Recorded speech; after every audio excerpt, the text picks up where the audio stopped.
যে গেট এক বা একাধিক একাধিক একাধিক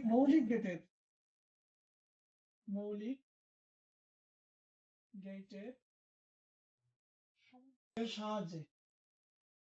সাহায্যে তৈরি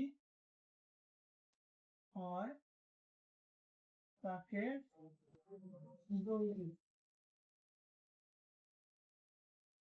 যৌগিক গেট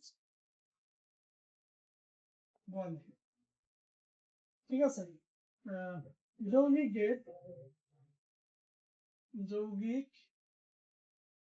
গেট চারটি। যৌগিক নম্বর হচ্ছে নর গেট